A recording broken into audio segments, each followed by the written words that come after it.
Hello and welcome.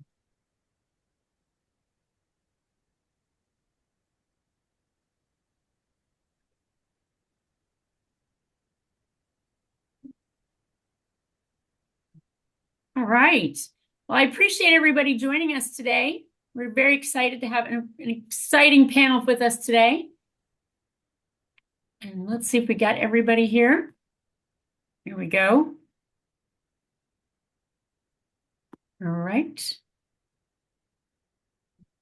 So this is the AI policy pulse check K-12 strategies for safe and effective learning. And we have a very exciting panel with you today. And I'm just going to take a minute to introduce folks. We'll start with Klaus von Zastrow, who is the Senior Policy Director, Education Commission of the States. Klaus, it's wonderful to have you. Klaus works with his colleagues to promote timely and relevant education policy and research. In his role, he actively supports the organization's research and policy development with a particular focus on initiatives addressing state education, data systems, and STEM education. We're so happy to have you. Next, we have Catherine Truitt. And Catherine is the former North Carolina State Superintendent of Public Instruction. And we have, in terms of her background, Catherine has championed putting all students at the center of an education experience that prepares them for post-secondary success. Catherine was appointed by the governor of Pat McCrory as his senior education advisor, where she coordinated policy for all dimensions of public education and helped lead the development of strategic state education policy goals for ages 0 through 20. So Catherine, it's wonderful to have you here today. Thank you. And next we have Jisoo Song. And so Jisoo is the Director of Projects and Initiatives at CETA. And CETA is the association representing U.S. state and territorial educational technology and digital learning leaders. Jisoo's extensive education policy background includes serving as the Digital Equity Advisor and Federation of the American Scientist Impact Fellow in the U.S. Department of Education. In his role, he led the Office of Educational Technology's effort to bridge the digital access divide. Glad to have you. And last, but definitely not least, Dr. Jesus Jara, who is the former superintendent for Clark County Public Schools in Nevada. Dr. Jara is an accomplished education leader dedicated to expanding equitable learning opportunities for all students. As superintendent of Clark County School District, he led system-wide improvements in graduation rates, mathematics proficiency, and advanced coursework participation. His leadership through the COVID-19 pandemic ensured continuity of learning and digital access for students and across the districts. And so we're so excited to have the four of you. And my name is Lisa Omasta. I am the CEO for Learning.com. And we are an organization that is committed towards equipping students with the tools and resources to develop healthy and proficient relationships with technology. So obviously a very exciting group of folks, and I'm excited to have everybody with us. I would love to start with our first question. I'm sorry, I'm having all my technical issues all at one time, so please forgive me. All right. So first question, I'd love to kick off, Klaus, to you, if you don't mind. Have you kick us off. All right. I'd love to have you share with us what feels most different about the K-12 and AI landscape right now, and what's changed most in the last year, and maybe what questions are you hearing most from state and district leaders? Yeah, now I'll start by saying what we know most about is what state leaders are saying, because Education Commission of the States has about 350 state leaders from, agency leaders, governor's offices, legislators, state school board members across the country, and oh, so much. There's so much difference, there's so much change right now that's hard actually to boil it down into a really concise list, but I'll try. Right. So I think one thing that we're realizing is there's a growing awareness in states that it's really going to take time before they get policy frameworks into place to help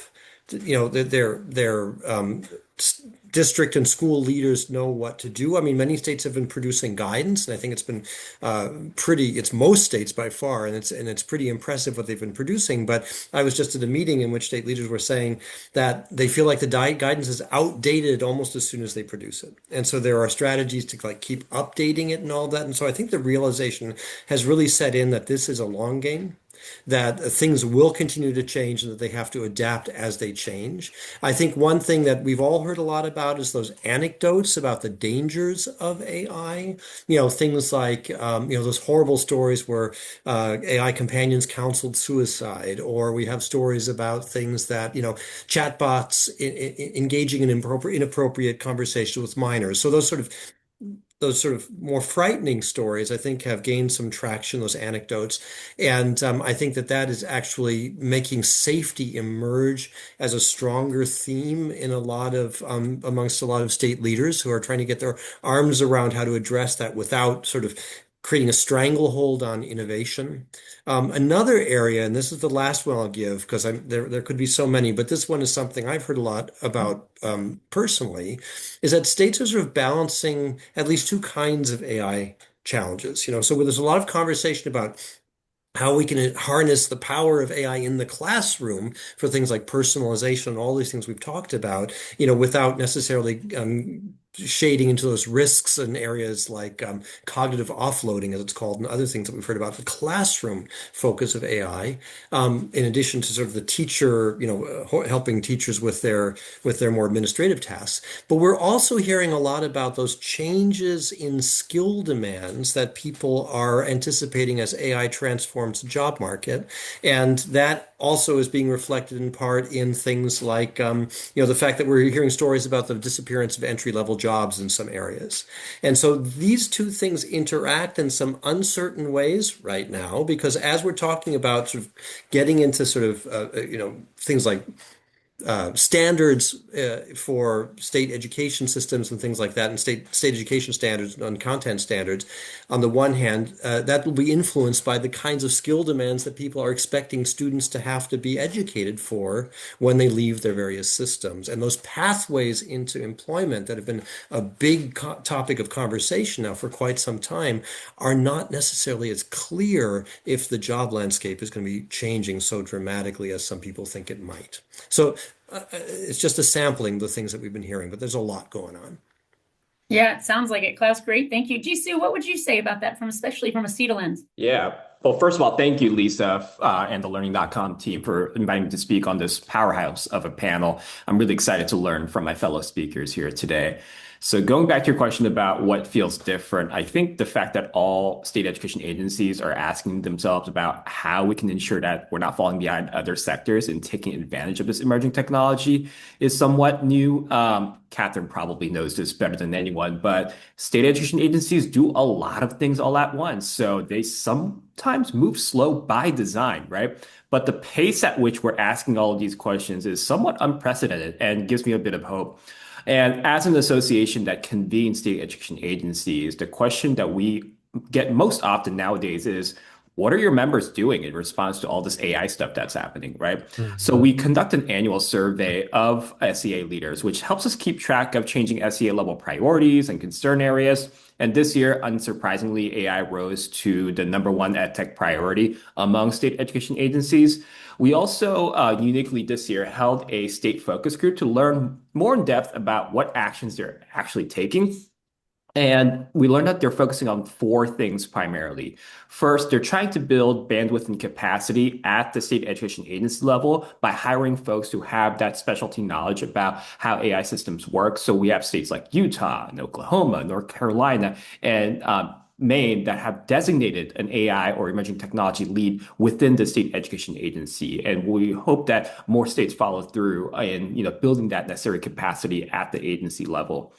Obviously, a lot of them are focusing on developing or refining existing guidance, right? We asked our state education agency members, hey, are you giving guidance to districts on what to look out for as vendors are approaching you and you're procuring new tools powered by AI. And what are you telling them? And a lot of states are saying we're really making sure that they understand the safety features built into these tools. So that was interesting to see. They're focusing on professional learning. For example, in Nebraska, they're using a state platform to offer some training at scale, which is really important for a rural state like that. And then funding and incentives, we have states like North Carolina and Indiana that have offered some pilot grants to districts to be able to procure and purchase and build partnerships to take advantage of this new emerging technology. So we're continuing to keep track of everything that state education agencies do. We feel that more actions than the just four categories will emerge in 2026. So we're excited to learn more from our members. That's fantastic. And Catherine, I know you coming from the state level have a different lens. Would love to hear your thoughts as well. Well, I thank you for that question, Lisa. I would agree with everything that's been said. Klaus and Jisoo are right on the money. I would also add that one of the things that I'm concerned about is how are we going to pay for and scale teacher professional development, especially when I don't even know that we really have a clear set of guidelines that tell us what AI literacy means. How do we define AI literacy? We were the fourth state to come out with guidance for our districts. So it's probably, it is, I have to say, hopefully not outdated because we set it up to be a dynamic, ever-living document. But at the same time, it's just that, it's guidance. Districts don't have to do what that guidance says. So I do worry about, we all know how much teacher quality varies from classroom to classroom, and that's certainly going to be true when it comes to a teacher's ability to use AI for themselves and for their students. I'll also piggyback on what Klaus said about what's happening in the workforce, because this is so pertinent to our middle and high schools. There's new rigor around hiring to combat corporate bloat. I mean, this is an issue that our Fortune 500, Fortune 1 companies are dealing with. They have invested in AI. They want to realize their investment in AI, and their belief, hiring managers' beliefs is that current workers are more efficient because of AI, and they don't need to backfill entry-level jobs because AI is present in their current workers and with their companies. And I say this to say that companies like Target and Meta and car companies are bragging that they are expanding and not having to hire new workers at the entry level. So this is something that is going to affect our students, in the future. Our kids who are in middle and high school today, it's definitely going to affect them sooner rather than later. And when AI is doing the work of entry-level employees, it really does change how we approach what's important in high school and certainly in guiding students to their post-secondary plans. That's great, Catherine. Thank you. And Dr. Jara, obviously from a district perspective, what can you share with us? Yeah, no, thank you. Thank you, Lisa. And I'm just delighted to be here with this esteemed colleagues and in this panel. But just kind of bringing it down from a school district. I remember, I left the superintendency, and I know I'm part of the board with Learning.com and understanding the work that's happening as a partner. But I go back to 18 months ago, or even prior to that, we were having conversations around, do we need to endorse this? And I remember I saying, what do you mean, do we need to? We have to. It's an imperative, right? I mean, this is here 18 months ago to where we are today, right? I mean, we have, from a district's perspective, you heard Catherine, really think about what guidance from the state coming down, right? And then obviously the implementation and moving forward. But some early conversations around how, because our kids were on there, right? I mean, kids are digital natives, but they are now AI natives, right? So some of our kids that we look, so it's how do we as adults have to speed up to learn, to get in front of what our children are seeing at home that they're bringing to school. So from a district is, you think about what your state is guiding you and sharing with you, and then how do you then bring it to your community? And I see a movement. I was in an urban school district, so our movement was, I don't want my urban children that have less than, in some cases, than some of the suburbs and some of the other higher performing districts. I want my kids to have the same access. So we had to move faster to really help and help build policies that mirror the state to then bring into some of the implementation. It goes back into, back when I started with digital curriculum implementation in 2012 in Orlando, right? Now to how do we remember when we're talking about, oh, what's our digital curriculum going to look like? What is that now? Is how do we transform the instruction that happens in the classroom and using tools? So what Catherine says, what Claus says, what Jesus said, really, it's really getting some of these experts to help you, so then you can bring it as a system. And I know we have some other conversations around guardrails and different things that we as leaders have to do, but it's moving fast in some cases. Other cases are slow depending on the state and the part of the country you're in.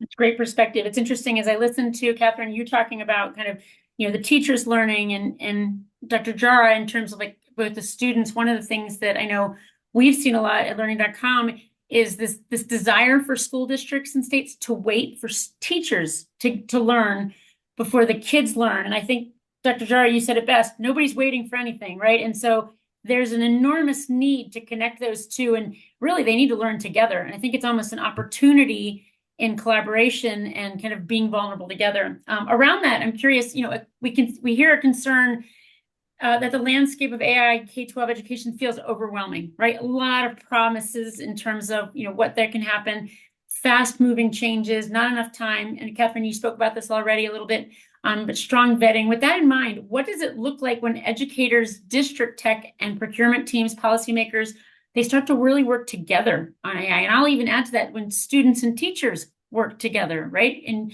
how can states, districts build feedback loops so decisions really reflect the realities of what's going on in the classrooms, privacy, safety, and evidence of the impact of that? Catherine, I'd love for you to kick us off with that one.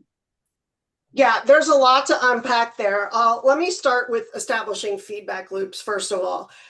One of the things I did when I was in office was leverage our Teacher of the Year network and our Principal of the Year network. Every state has a Teacher of the Year program and a Principal of the Year, and I leveraged those groups to create feedback loops. There has to be some sort of practical way for the state, the SEA leadership to find out what's going on the ground, especially if you're in a big state and it's hard to get into we try and get into classrooms as much as we can, but establishing those feedback loops is paramount for any issue that we're dealing with. But I want to talk for a minute about ed tech in general. Watershed Advisors, which is a really great consulting firm based in Louisiana, did a survey of ed tech vendors a couple of months ago and published a report. And the results of their survey showed that half of ed tech vendors reported that they have not connected their dosage recommendations to any valid data.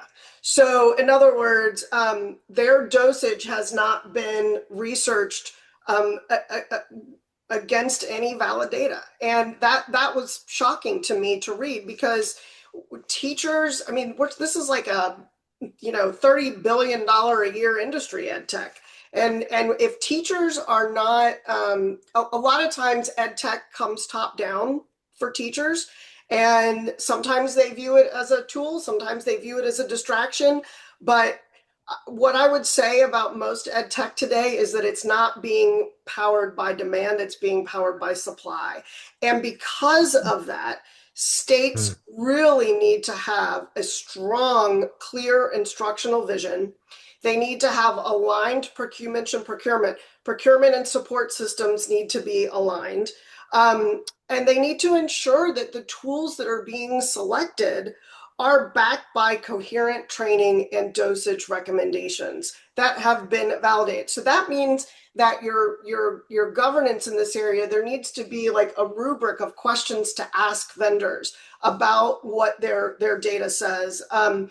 Define the why before you go into Yeah. tools, AI tools and or any other kind of ed tech. But honestly, these decisions at the state level need to be informed by local superintendents, principals, and teachers so that there is cohesion and that the ed tech we're choosing is actually solving challenges for teachers and students and leading to better outcomes. Dr. Jara, it looks like I saw you shaking your head. Same with you, class. Love to hear from both of you. Dr. Jara? Yeah, no, well, I mean, just in agreement, right? The feedback loop. I mean, what Catherine just talked about at the state level is very similar at a school district, right? How do you get your high flying folks that are going to be on it, that are using it at home, right? So they're using it at home for their own personal use, and then they start weaving it into the classroom. And so you start bringing those leaders into your community, into your school district, so you can learn. Now, the ed tech partners, right? And Lisa, I'm always thinking about who is that thought partner that is leading nationally, right? We have to use the same strategies, right? When I was a principal, you think about, well, who's outperforming me with ELL students? Well, let's go see what they're doing and learn, so then I can then replicate what folks are doing. So why aren't we doing the same strategies with AI? What's happening in the community? But then I feel very strongly, when I was a superintendent, I used a lot of, your thought partners that are way ahead. You bring in, and I call them thought partners because, but they were not vendors, right? Because they're going to help me. So bring them, they have the expertise to bring them in to help you, but you bring in your teachers, you bring in your principals, because, we can't add any more to their plate, right? So it's how do we then find what they're doing, so then we can then help them, I think about how do we empower them to make their jobs easier so they can focus on kids, and teachers figure it out, right? It's then bringing it back to you, as Catherine talked about, the feedback loop, and then you start really impacting things at scale, right? Start small. I'm a firm believer you got to start small, but then you start growing it methodically and strategically until you get everybody on board. That's great. Klaus? Yeah, Anything you want to I add? mean, a couple of things, though. I think there's not much I could really add to what Catherine and Jesus said about that sort of aspect of the feedback loop. The only things that I would talk about is, sometimes, particularly at the state level, and district leaders too might want a set of vetted resources. ISTE has been working on that for a little while now, the International Society for Technology and Education. I know that that's a conversation, like we've been sharing that fact with a number of state leaders just so that they know, even though we don't ourselves make any such endorsements. But I think there's another kind of feedback loop to consider, and that is a longer term feedback loop that you get through your data systems, particularly at the state level. It can also happen at the district level if you have a sophisticated system, but that you use data and research to determine what the impact of various AI kinds of interventions have been in your schools. That requires a good amount of practice and planning, a very good research design. It requires people, it requires time, and it requires money. Those are not things that are necessarily going to be available to access. But I think that now is the time for people to begin thinking about that, because many have been thinking about the research agendas in general, but with all of this change happening, at least then there is sort of that longer scale of feedback, that longer term feedback, I mean, that can allow you then to understand whether there are needs for course corrections or whether investments have actually paid off. That's great. I'm curious, let's jump into policy environment. I don't know, GC, if you had anything there, but as leaders plan for the next 6 to 12 months, what federal signals feel most important for leaders to be tracking? And how do you think states and districts should translate those signals into practical local decisions? GC, you want to kick us off? Thanks for that question. And I'll start off by saying these are ongoing debates. Nothing's been settled yet. So we'll have to keep closer watch on what's going to actually translate into policy and legislation. So I don't want to sort of panic anyone just yet. But yeah, just briefly touching on some critical federal conversations that we're observing.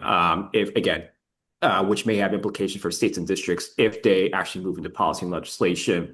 The first is, regulating AI use and development, right? Lawmakers are still going very much back and forth on some sort of an AI moratorium that might pause regulating activities from states, right? The administration wants to foster innovation and national coherence with a moratorium, while a lot of states are saying they would like to maintain their own agency and their responsibility to their own constituents, right?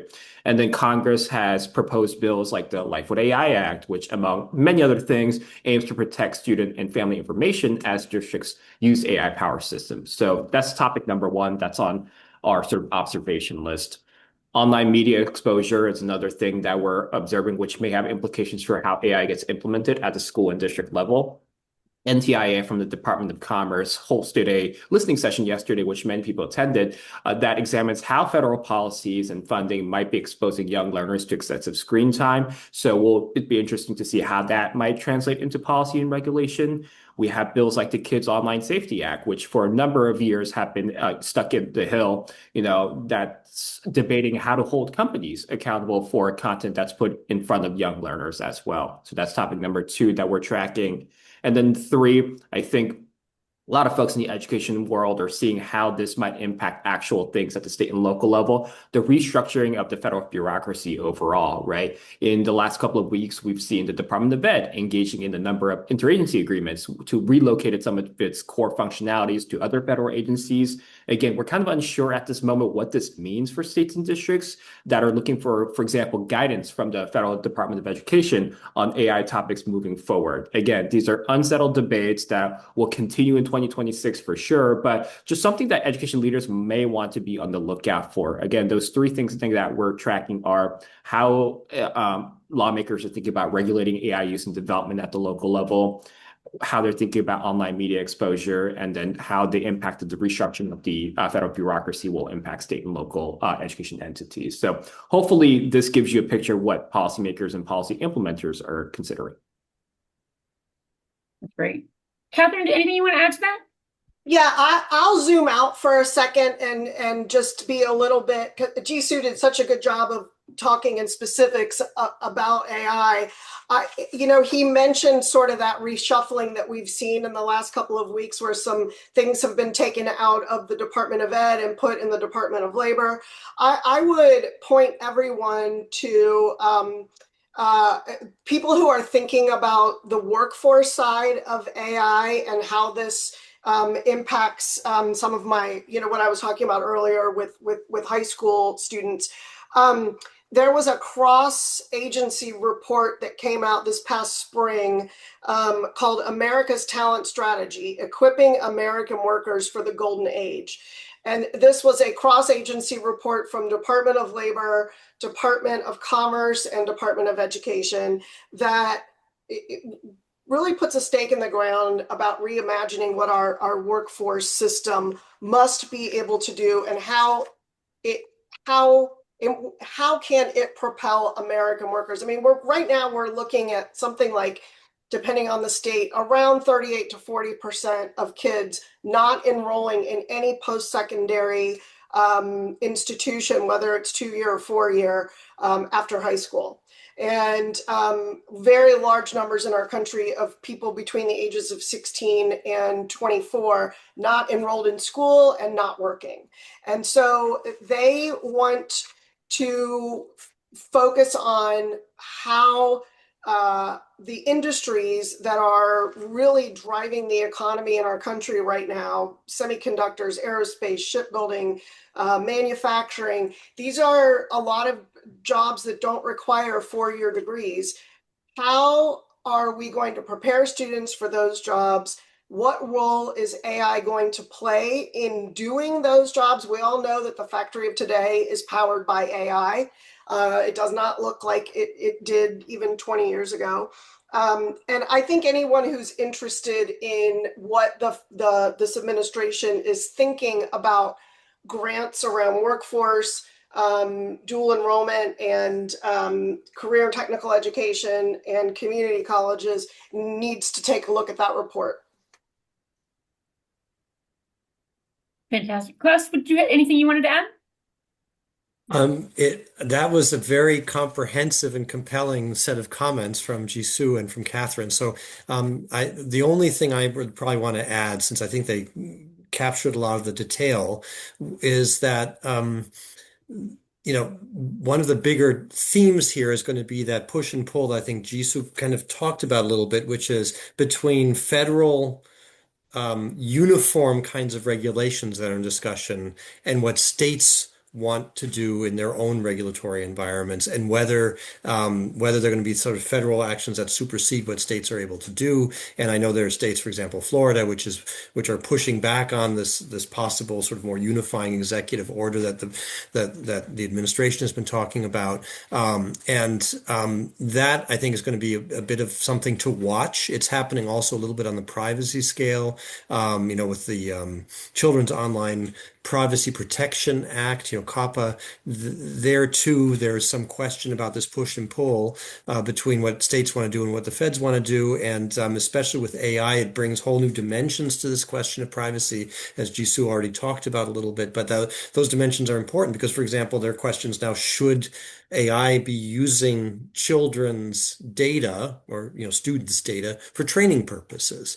And now new COPPA rules would say no, or at least not without parents' explicit consent. And so those kinds of questions I think are going to be bubbling up as we see where the state to federal interface happens, and where they're mutually supportive and where there might be a little bit of friction.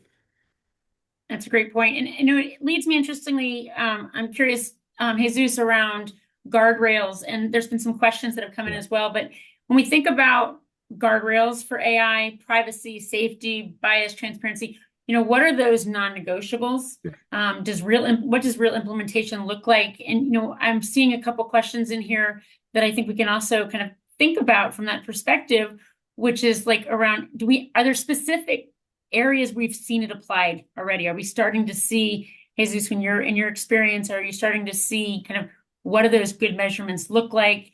And then how are we balancing the speed of which this train is coming and the need to be smart at the same time? Yeah. So no, and it's a complex question to a complex problem, right? When you think about I'll start with the guardrails, and I think obviously as a school district leader, and a school district, school level leader is right. Obviously, student privacy and student data it's got to be the number one priority, right? Obviously, that is critical. How do you protect your children? Period. That is a non-negotiable. That is, whatever that solution, and find ways to do that in so many ways for a lot of reasons, right? Obviously, that we all know. So that's number one. Number two, when you think about this is not, this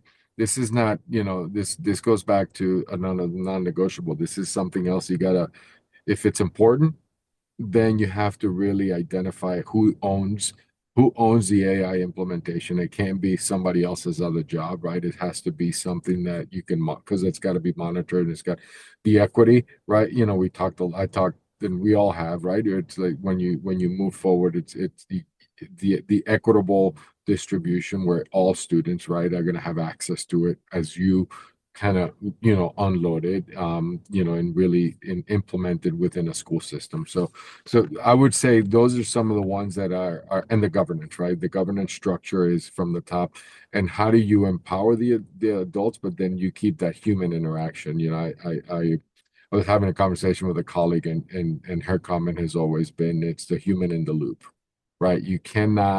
This is not just computers, right? So you have the human has to then continue to monitor and continue to see how it is improving within a school system. I think the question, so those are some of the guardrails that you're going to put in policy, right, to implement. The question around early, it's so early. When you think about student achievement, we've seen some best practices around how teachers are using it, but when you look at a whole systemic change or in student outcomes, I have not been privy to to see what that we can claim, that it's because of the AI. I think you have some anecdotals from teachers that are seeing, that they're finding some experience and they're starting to try it out. So I think it's just a little bit too early to tell that from what I have seen. I have not seen where it has been a credit to, if you will, we've implemented AI and looked at that. Now, we have seen student engagement, right? We have seen some anecdotals where there has been student engagement that maybe, can get to school. And I know that Lisa, with Learning.com, you have some of those examples, some of your strong partners that can tie into saying, because of what we've done with a partnership, we have seen that kids have engaged in school. So I think those are some of the things that we can share. That's great. Yeah, and it's interesting. We think about kind of guardrails, and we're always so quick to ban and to put guardrails, but so much of it also comes down to when people know better, they do better, right? Like I fundamentally believe when students know better, they make different decisions. When educators know better, they make different decisions. And so I think with guardrails, really needs to come with instruction and lessons, and And if you support. touch that third rail, here's what happens. And support, and I have to chime in on that because I think this is early on, right? As I was exiting the superintendency, I was a colleague, and he says, "Well, we're not going to bring this in because kids are going to use it to cheat." And I said, "Kids have been cheating since school started. That's right. They're going to figure out how they're going to cheat no matter what. So it's kind of, what are the guardrails? How do we empower? How do we support? And then how do we move forward? I think that's where we have to be." That's right. Klaus, Jisoo, anything you want to add? Well, I don't know that there's a whole lot to add to that, and I think that Jesus, as a district leader, you were more on the front lines than I think state leaders are, and I think for state leaders, the real question is what kinds of guardrails they can really set, and I think you'll find that mostly they've created guidance.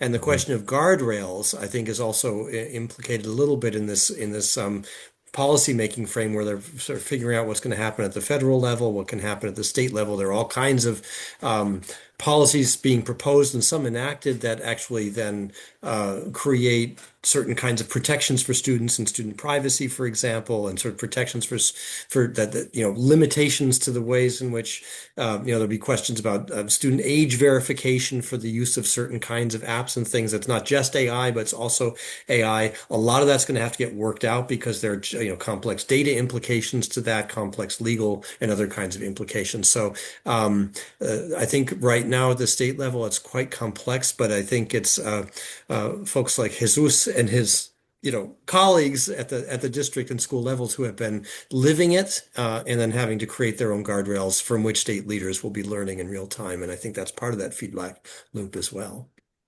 Well, and it's interesting. I'm sure for those of you on the webinar, there's this feeling that everybody should already know all the answers. And I know from our perspective, we hear all the time, we're like, well, we're supposed to know. And there's almost this fear of being vulnerable to say, I don't know, because there's some penalty around that. And so I'm kind of curious, if somebody came to you, a district leader came to you, any of you today and said, okay, what do I need to know? Where do I start? What's a strong entry point or kind of a first approach that any of you might recommend? And what are some of those key components that you think need to be in place? I'm happy to chime in on that question. So before my time at the Department of Ed, I was at ISTE, which Klaus talked about. I was leading the policy and advocacy work, and we were helping education leaders simplify their sort of focus areas by saying these three things over and over again at every single meeting: set a shared vision, build human capacity, and fund for sustainability. So let me just talk a little bit about how those things can look within the context in which we're talking about. Setting a shared vision. So the 2024 National Ed Tech Plan, one of the first recommendations that we made at the Department of Ed in that policy document was for districts to make sure that they have a portrait of a graduate, right? Putting AI aside, putting emerging tech aside, what are the durable skills and competency that we want our students to graduate from our systems with? And then let's examine how AI-powered tools and other ed tech can serve as a tool, truly a tool to serve and reach that goal. So setting that shared vision, I think, is step number one. Building human capacity. I saw some research out from EdWeek a couple weeks ago that where they reported that training on AI is improving, but only about 5% of that is ongoing professional learning and coaching. And that actually reflects some of the research that we've done here at CETA, Learning Forward, and Fullscale partnered with us on this research. We ran some national surveys and focus groups with SEAs and LEAs over the summer, and we learned a few things about how AI ed tech PD is being prioritized right now. We don't always have an instructional North Star vision. We tend to fund individual tool training over ongoing coaching. We collect data out of mainly compliance needs and not really to improve practice. And we don't share bright spots across district lines. So we actually produced a guide that you can find on CETA.org on remedying those gaps. But I want to, harken back to that point I made about necessary step number 2 is building that human capacity. And then the third step, funding for sustainability. We know that some state legislatures are mobilizing for this exact purpose.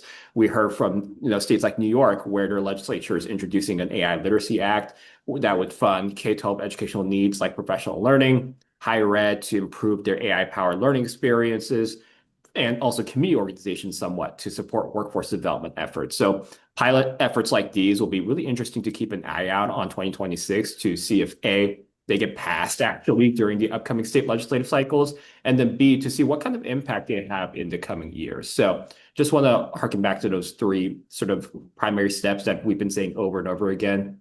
Set that shared vision with your community members, build human capacity at your agency at the school level, and then think about funding for sustainability. Thank you. Klaus, Jesus, anything you want to add? That's very comprehensive. The only thing Yeah. I would add to that is that the Southern Regional Education Board has just released some recommendations out of a panel of folks they pulled together, which were geared to helping, at least at the state level, people figure out what they can do first, with some exemplars from states across the country. So rather than it's a long document, I think it's very consistent with what Jisoo just said. But I would refer people to that as well. There are as you were going to say yourself. I mean, there are tools around that people can use to help orient themselves. And I mean, my only addition, I was obviously, Lisa, I know you're going to share, is really what are the ed tech companies doing? And I know that what you're going to share a little bit. Some of the things that Learning.com has put out there for folks to learn. That's where I would say, what's happening in the industry that they can help and learn. So that's what I would direct some folks to. Yeah, and if I could just add, I think I said this earlier, but fear can be a very frozen thing, right? And so Yeah. you guys all mentioned a lot of resources and tools, you see, in terms of the ability to get help and support and to kind of lean into that vulnerability and that fear a little bit. And as I mentioned earlier, there's so much need to let's get the administrators and the teachers and everybody else set first. Your students aren't waiting. Your students aren't waiting for your teachers and your educators to figure it out. And so this is an opportunity as well. And so don't wait for just your educators to figure it out, because your students are already in there and they'll be behind. Your teachers will already be behind if you wait for them to get there before the students do. So one of the questions that always comes up is a discussion about the use of AI in education. How do we make AI adoption where it doesn't turn into AI for some students, right? This goes into the haves and the have not and not others. At the same time, how do we prevent overcorrecting in that way? Jisoo, I'd love to hear your thoughts around this one. Yeah, so Lisa, when you were doing introductions, you talked about my work in sort of advancing digital access when I was at the Department of Ed. We were able to include in our federal AI guidance some language around ensuring that students have baseline access to devices and connectivity that's absolutely necessary to access these powerful AI tools. Even though we're focusing on innovation in the classrooms, we can't forget about the underlying infrastructure that's necessary to ensure that all students can access these tools, even if they're all off campus. So I'm excited for states to begin receiving, for example, their BEAD dollars from the Department of Commerce so that the infrastructure necessary for their home communities are built.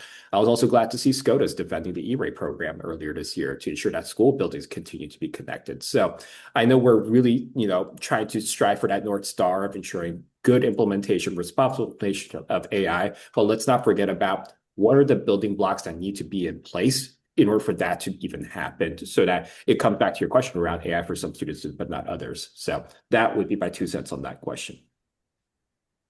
Jesus, I anything think, you want to add?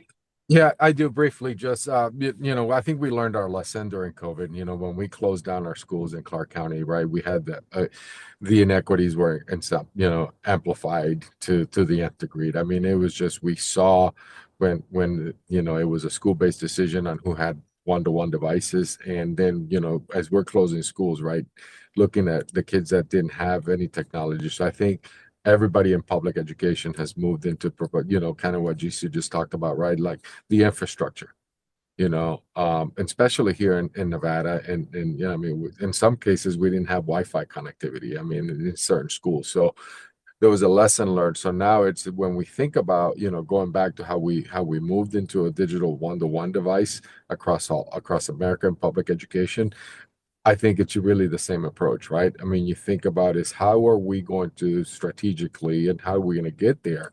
So I appreciate the funding coming, right? As Jisoo mentioned, but then what is the strategy and making sure that all children, all classrooms, all kids have the same access, and what's the game plan, and build that plan to then make sure that it's implemented to fidelity, and it's got to be done, obviously with the same. It's got to be done with a sense of urgency because as we mentioned, right? If you go into tomorrow, it's going to be different, right? So it's how do we? That's the practical challenge that school superintendents are really facing because in a year from now, what you started in the first cohort, it's going to be totally different. So you got to have a sense of urgency to make sure you move quickly. That's great. Great feedback. So one of the things that we had made sure we promised as a part of this this webinar is we wanted to share with you a resource. So Learning.com collaborated with some state district leaders as well as AI experts to really create an AI policy hub.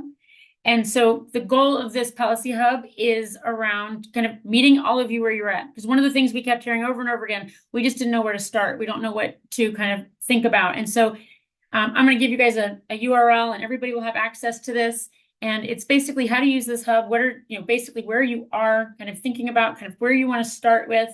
And we encourage you guys to check this out. There's nothing in here that's specific to any state or district or company. It's completely focused on really being your thought partner, if you will, around thinking about your policy either at the state level or at the district level.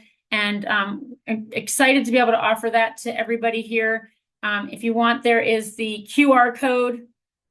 For those of you who are interested, go ahead and take a look, and I'll leave that up there for a second so that you guys can scan that.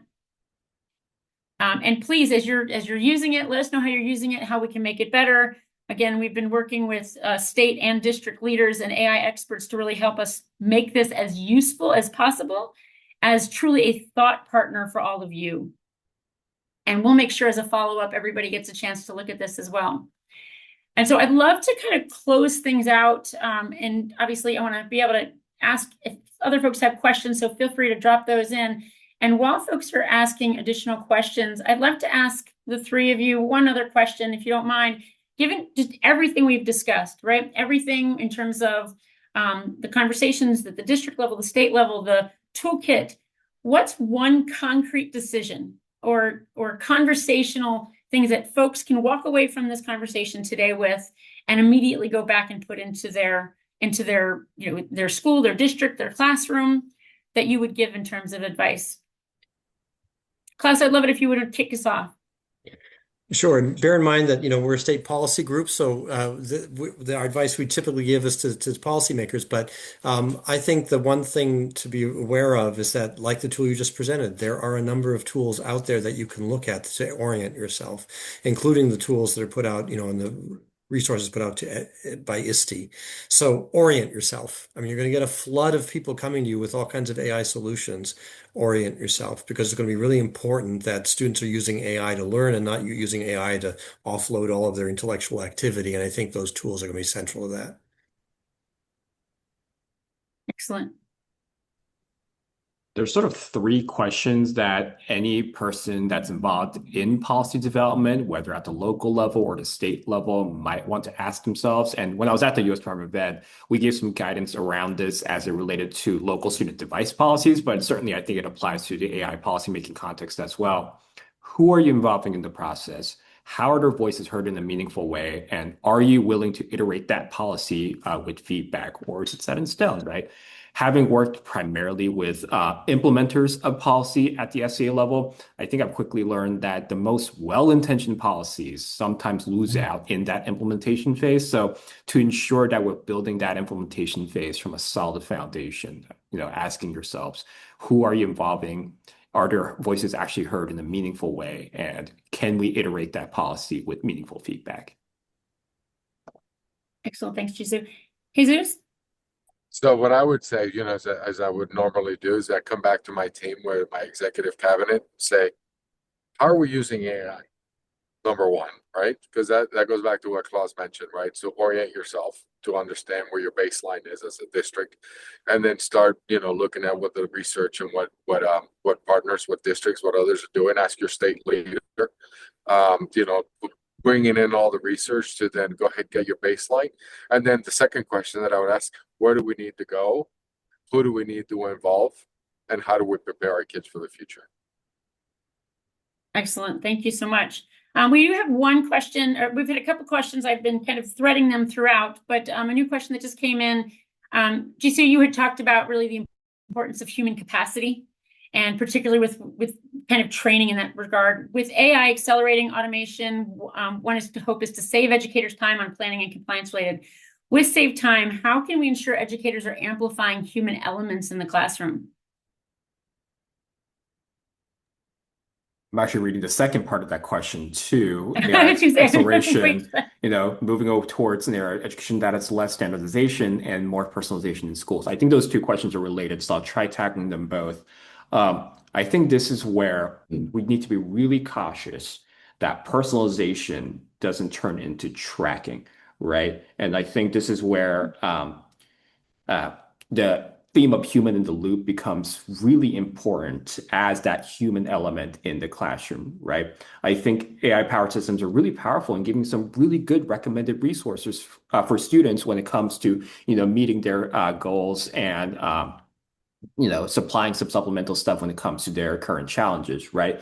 But when that turns into tracking some students towards one direction and tracking another group of students towards another direction, there's some, equity sort of related conversations to be had there. So in order to prevent that from becoming reality, I think the human element of making sure that there is human oversight over the recommendations provided by AI powered systems and ingraining that human in the loop theme into actual policies that it's being, implemented with fidelity, I think is really important. I had a good conversation with a student from Yale a couple of weeks ago that was developing an AI powered sort of personalization learning system, which is really great. Great to see young leaders, getting into the education realm and building innovative systems.